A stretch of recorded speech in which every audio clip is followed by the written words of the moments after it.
Welcome to today's deep dive. I'm your host, and I am genuinely so excited to get into this one. And I'm your expert guide today. Really thrilled to be here. Yeah, so imagine you're deep inside the most heavily guarded vaults of the Vatican Library. Oh, setting the scene right away. I like it. You know me? But seriously, picture it. You're surrounded by centuries of Latin scriptures, these like rigid papal decrees, Catholic dogmas, and right there, sitting on the shelf, is a 13th century Arabic love story. Which is just wild to think about. Right, and right beside it, Yeah. a microscopic circular manuscript kept in this custom-made octagonal case. Mm. And then, I mean, just down the hall from that, there's a revolutionary mathematical diagram that, well, it would eventually help prove that the Earth revolves around the sun. The sheer variety is staggering. It really is. So today, we aren't reading a traditional history book. We are deciphering what is basically a treasure map disguised as a Wikipedia disambiguation page. Yeah, and it's quite the map. So if you are joining us today, get ready, because we are looking at a seemingly sterile, bullet-pointed list that actually blows the doors off everything you thought you knew about the medieval world. It perfectly demonstrates how sometimes the most profound stories in history aren't just found in the text itself. Right, yeah. It's in the mere existence of the objects being listed, the fact that they survived at all. Okay, let's unpack this. The page we are looking at is titled VAT-R. VAT.R. Exactly. Which sounds like, I don't know, the top secret clearance code? It does sound like something from a spy movie. But it is actually just the academic abbreviation for Vaticani Arabi.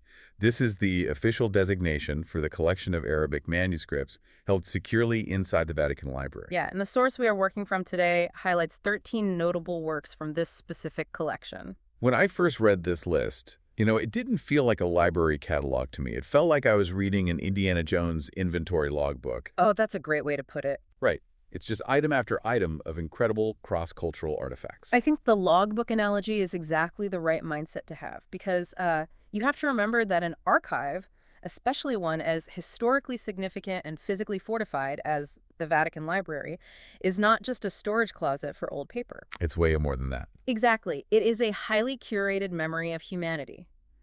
Every single item in an archive takes up physical space. Which is premium real estate in the Vatican. Unbelievably premium. It requires climate control, meticulous maintenance, and security. Therefore, every item that survives in a place like this survived because someone at some point deemed it absolutely vital to hold on to. They made a conscious choice to save it. Right. So by looking closely at this specific list of 13 manuscripts, we aren't just reading titles. We are deducing a sweeping narrative about what was valued enough to be preserved across centuries. And the sheer variety on this list is what immediately grabs you. Oh, absolutely. Let's start with the most heavily represented items here, which are the religious texts, specifically the Qurans. Yeah, that's a big chunk of the list. Over half of the notable items on this disambiguation page are manuscripts of the Quran. We have Vat R204, which is noted as a Naskh Ottoman Quran manuscript. Then there is Vat R230, 709, and 931. And before we move past that first one, it is worth explaining what Naskh Ottoman actually means. Yeah, please do. Because it tells us a lot about the book's function. So, Naskh is a specific style of Islamic calligraphy. Before Naskh became popular, many Arabic manuscripts were written in Kufic script. Okay. And Kufic is very angular, blocky, and honestly quite difficult to read quickly. I've seen it. It looks beautiful, but definitely hard to scan. Exactly. Naskh was developed to be fluid, highly legible, and easier for scribes to copy rapidly. So an Ottoman Quran written in Naskh script isn't just a holy book. Right. It represents a standardized, highly accessible format meant for clear reading and widespread distribution across the Ottoman Empire. That makes total sense. It's like the medieval equivalent of switching from a complicated cursive font to Times New Roman. That is a perfect comparison. Just so everyone can actually read the document. But what really caught my attention wasn't just the quantity of these texts, or even the font. What was it? It was the physical, tangible reality of them. Yeah. The sheer extremes in their dimensions. Yes. The physicality of a book is often just as informative as the words written inside it. Totally.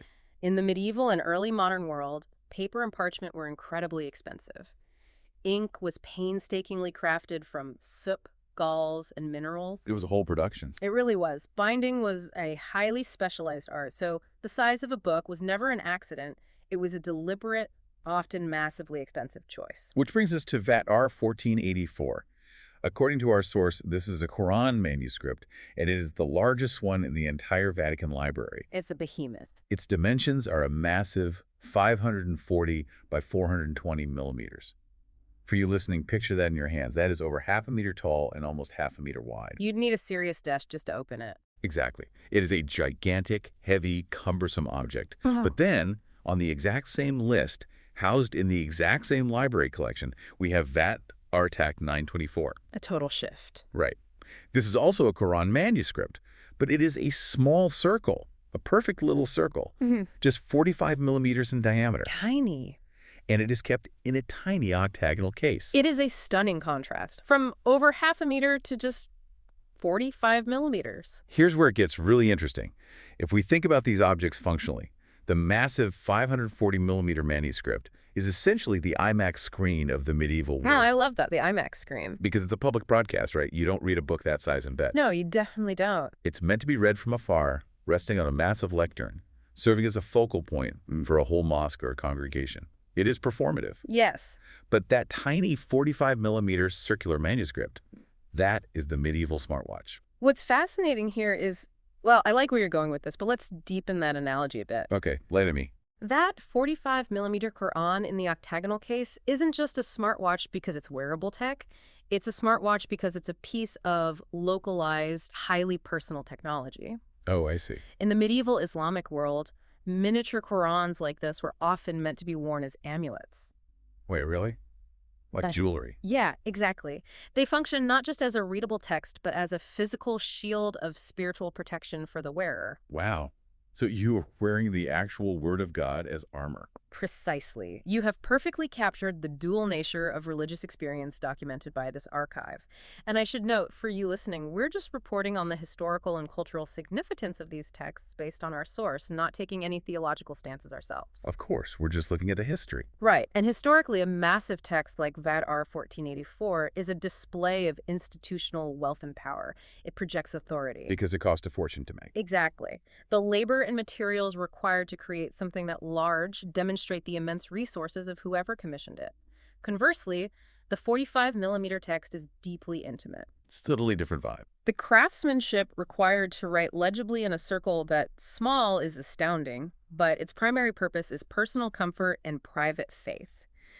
Both extremes of that human experience, the booming public authority and the quiet personal protection, were deemed important enough to be locked away and preserved in the Vatican. It paints such a vivid picture of the people holding these books, Yeah, not just the words on the page. absolutely. And speaking of the physical reality of these old books, we have to talk about VACAS 16051. Our source simply describes this as additional folia to the Codex Parisino-Petropolitanus. Which is quite a mouthful. That's a huge mouthful. But that specific entry is an absolute favorite of historians because it highlights the violent, precarious nature of ancient texts. Folia simply means the leaves or pages of a manuscript. Right.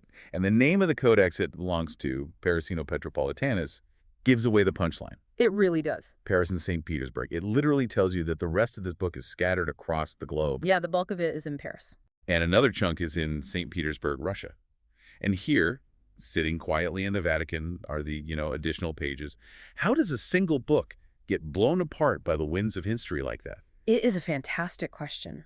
We often imagine historical books sitting safely on shelves for centuries, but the reality is much more chaotic. I can imagine. Ancient texts were frequently fragmented. They survived fires, sieges, thefts, and just the simple passage of time. A single volume might be divided up by heirs when a scholar died. Oh, like splitting up an inheritance. Exactly. Or it might be sold off page by antiquarian merchants who realized they could make more money selling 50 individual pages than one complete book. That is so depressing, but also makes total economic sense. Right. Or, very commonly, they were taken as spoils of war.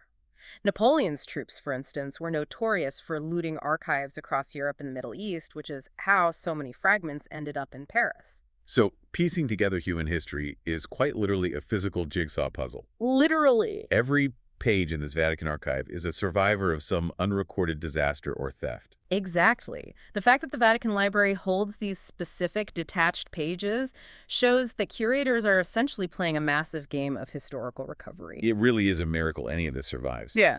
But If Arabic was the language of God for the Islamic world, it wasn't strictly confined to Islam. And this brings us to a major transition in our source list. Yes, a very important shift. We've been talking about Islamic texts, but let's remember where we are: the Vatican Library, the beating heart of the Catholic Church. And yet, this collection is not exclusively Islamic. Not at all. And that is where the historical assumptions of many modern readers get completely upended. For instance, we have Vadar 5. This is a Psalter or Book of Psalms written entirely in Arabic. Yep. And then we have Vadar 657, which is Ilya ibn Ubayd's Concordance of Faith. So what does this all mean? I have to be honest, it is a bit confusing at first glance. How so? Well, we modern readers tend to think in strict binaries, right? We assume the historical Vatican equals Latin, Europe, and Catholicism, while Arabic equals the Middle East and Islam. It's a very common assumption. But an Arabic book of Psalms sitting deep inside the Vatican totally shatters that binary. If we connect this to the bigger picture, it absolutely does. It is a brilliant pushback against how history is often oversimplified in our heads. Yeah. These texts represent a vibrant, complex historical reality where Arabic was not exclusively the language of Islam. For centuries, Arabic was a shared linguistic medium, a lingua franca, for multiple faiths across a massive geographic area. It was just the language of the day. Exactly. If you lived in the Middle East or North Africa or parts of Spain, Arabic was simply the language of intellectual and daily life. So Christians living in those regions were praying in Arabic. They were reading the Psalms of David in Arabic. Precisely. The existence of an Arabic Psalter proves that Christian devotion was actively happening in Arabic. And Ilya ibn Ubayd's Concordance of Faith is even more telling. Tell me about that one. Well, a concordance is essentially a massive cross-reference tool for theological study. It helps you navigate religious concepts, compare scriptures, and build theological arguments. Okay, but I have to push back here. Go ahead. We are talking about this as if the Vatican was just being, like, wonderfully inclusive and culturally diverse. Ah, I see where you're going. Isn't it highly likely these texts were collected as intelligence? I mean, you don't hoard a massive concordance of faith from the Arab world just to be nice. You hoard it to understand and maybe convert or debate the rival theologians of the era. This feels like opposition research. That is an excellent point, and you are absolutely right to challenge the motive. The Vatican was not operating a modern diversity program. It was a geopolitical and spiritual superpower. Right. Knowledge was quite literally power. And again, just analyzing the history here impartially to debate Islamic scholars, to send missionaries into the Middle East, or even to maintain pastoral control over Arab-speaking Christians, Rome needed to know exactly what was being said and in what language. They needed the raw data. Exactly. The church recognized that to engage with the broader world, whether to defend against it, convert it, or govern it, they had to collect its texts. They were actively gathering the intellectual output of the Arabic world as intelligence. That makes the Vatican Library seem less like an exclusive quiet club for monks and more like a global listening post. That is a very apt way to describe it. They were gathering data on the spiritual landscape of the world, regardless of the alphabet it was written in. If you want to win a theological argument, you better have your opponent's playbook in your vault. And it wasn't just the spiritual playbook they were interested in either. No, it wasn't. Because if Arabic was the language of theology, it was also the language of science. And this is the part of the list that I find just incredibly fascinating. As we move from faith and theology to the secular pursuits of the mind, we see that the Vatican Arabi is a repository of profound scientific and cultural knowledge. The secular artifacts on this list show the sheer breadth of what the Vatican curators deemed worthy of eternity. Let's run through the variety here. We have Vadar 182, which is Al-Razi's Al-Tib al-Ruhani, a famous text-blending medicine and spiritual psychology. A classic. We have Vadar 319, which is a 13th century diagram of the Tusi couple, created by the Islamic polymath Tusi himself. We have Vadar 368, described as the story of Bahad and Riyadh, a 13th century Arabic love story. A great one. And finally, we have Vadar 782, a 16th century copy of the Galland manuscript. It is a breathtaking cross-section of human thought.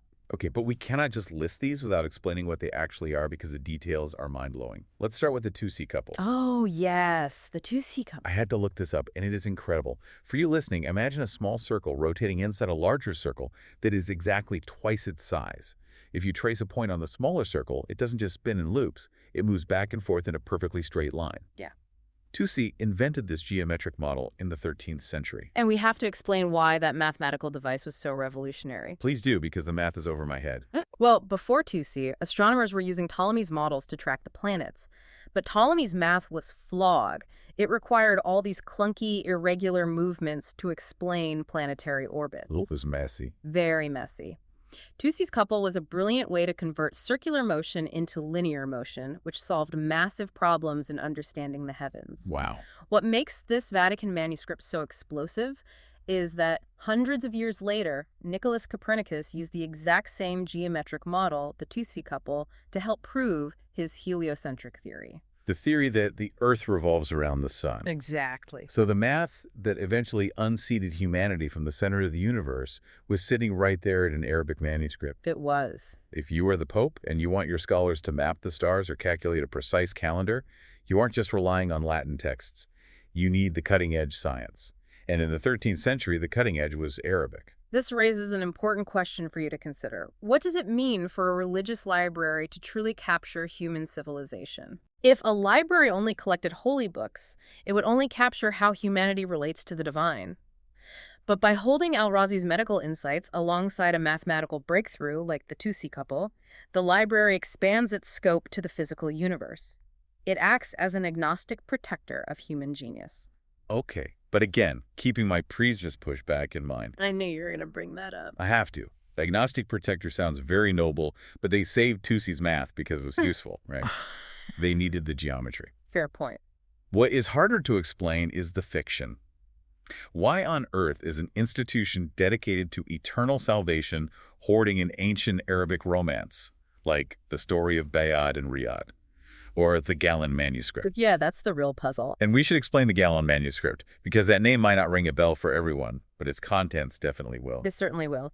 The Gallon manuscript is the oldest surviving Arabic manuscript of the 1001 Nights. What we commonly call the Arabian Nights in English. Exactly. It is the foundational text that brought stories like Aladdin, Ali Baba, and Sinbad the Sailor to the wider world. I'm trying to picture the incredibly serious Vatican archivist, in his robes, deciding that a romantic fiction about Bayard and Riyadh, or the magical tales of the Arabian Nights, belonged on the exact same high-security shelf as divine scripture and astronomical diagrams. It is wonderfully chaotic. Totally chaotic. It is chaotic, but it is also deeply human. The inclusion of these stories emphasizes that knowledge transcends the boundaries of its origin.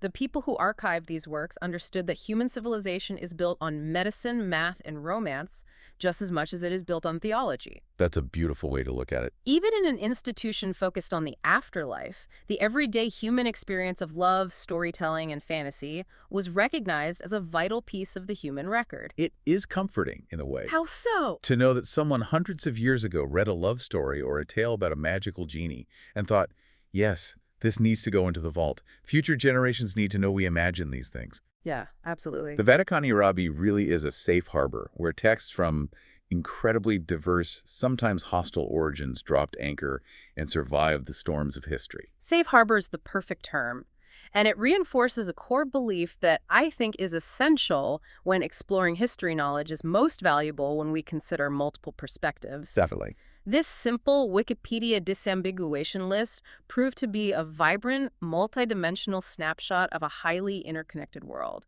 It teaches us not to judge a book by its cover, nor an archive by its location. The boundaries between cultures, languages, and even rival religions were far more porous and far more entangled than we often assume today. It has been quite a journey today.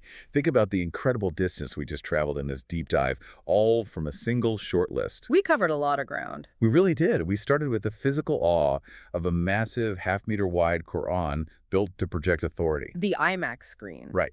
And we zoomed all the way down to a tiny 45-millimeter circular book worn as a personal shield of faith. The smartwatch. We uncovered the physical jigsaw puzzle of a codex scattered across Paris, Russia, and Rome.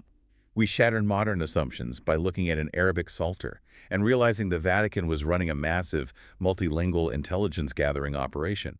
A global listening post. And finally, we landed on the beautiful juxtaposition of world-changing 13th century mathematics sitting quietly next to the oldest surviving manuscript of the Arabian Nights. It is a reminder that the past was never as simple or as isolated as a timeline in a textbook makes it seem. Which brings us back to that Indiana Jones inventory logbook feeling we started with. We just analyzed what survived from the 13th and 16th centuries to make it into the Vatican's heavily guarded vaults.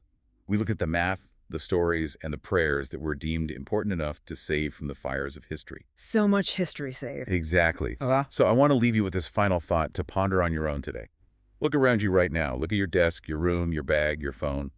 It's a fun thought experiment. What seemingly ordinary, everyday text or object that you interact with today might end up in a high-security archive 1,000 years from now, completely removed from its original context, serving as a bizarre, wonderful puzzle piece for the scholars of the future, trying to figure exactly who we were.